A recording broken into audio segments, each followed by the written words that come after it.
Hey there team, very good afternoon to you all. I hope you're doing well. Tomorrow apparently my internet will be upgraded here to some kind of normal internet that doesn't breach human rights, but nevertheless I hope this will work.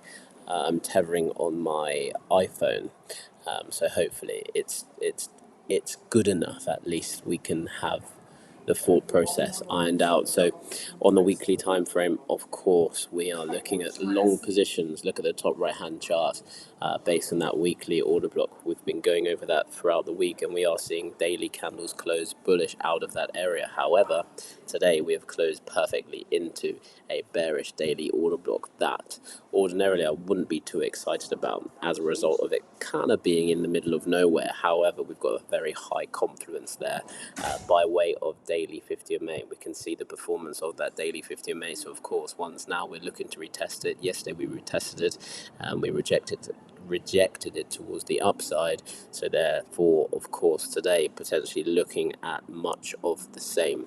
On the 4-hour time frame, as I mentioned in the group just a moment ago, I did have a 4-hour order block there that would really cement the confluence of taking even an aggressive short, to be honest.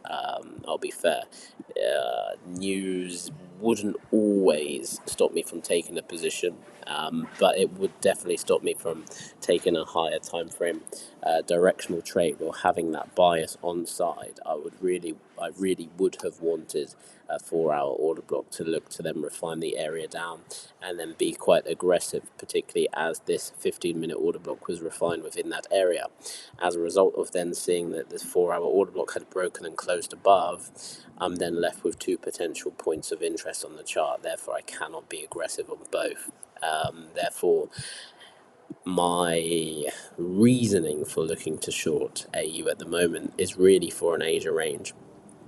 The Asia range criteria I think looks really nice here.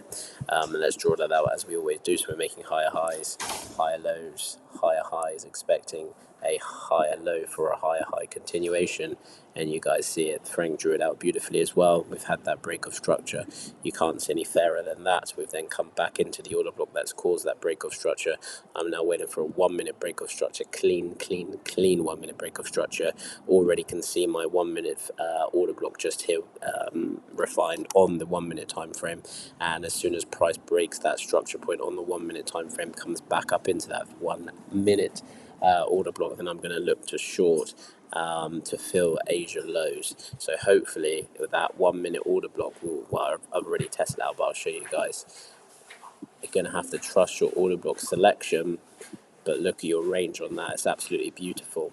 So just waiting for a textbook type of position on that, and then most definitely I'll be looking to take that short position without any hesitation whatsoever. So I'm really just waiting for that 1-minute break of structure, which look at that, we don't have at the moment. But as soon as I have this order block broken to the downside, because of course now looking at the 1-minute time frame, you guys can see it, higher high.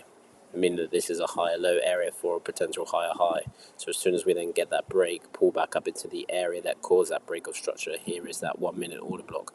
With that said, more often than not, I'd be quite happy to go down to the 5-minute order block, or the 5-minute time frame to gain the to take the short from. However, you can see already I don't have any 5-minute order blocks. In actual fact, the only 5-minute order block that is available is the 1-minute order block anyway. So in terms of getting in a position sooner rather than later, which is really what I was trying to achieve by going up a time frame, meaning the order block should be slightly larger.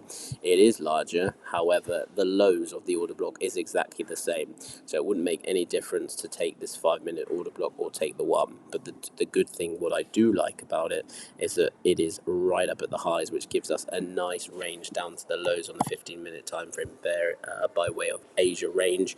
And with that said, that's quite a tight stop loss for a us, particularly with the Asia ranges. More often than not, I'm looking at doing 10 pips. However, 10 pips is going to be slightly overkill based on the risk to reward that's available. So what I am going to do is fully trust that order block and understand that this is just the position that I'm taking.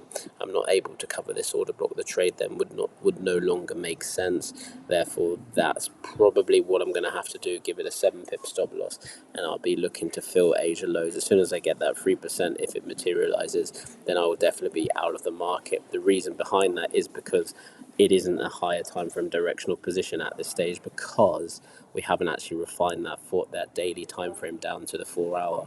If we get a bearish candle closure, let's say for example we miss this trade altogether, so I've now got that break of structure on the 1 minute. If there is no pullback, but we do have a nice beautiful bearish engulfing candle to the downside, then we'll be able to call this a higher time frame directional trade and wait for price then to return back to the 15-minute time frame, and then we can be very aggressive taking the short position, because guess what, as a result of that bearish 4 hour candle closing like this on the 4 hour time frame, what we'll then see developing would be a beautiful 15-minute trend, and then we'll be waiting for price to come back, and then we'll take the short alongside the trend, alongside the daily 50 MA towards the downside, refine daily order block down, 4 hour order block, and so on and so forth. So I'll stop that video there, guys. I hope that makes clear sense. Let me know if you have any questions, and I'll be glad to answer those before I head to the beach.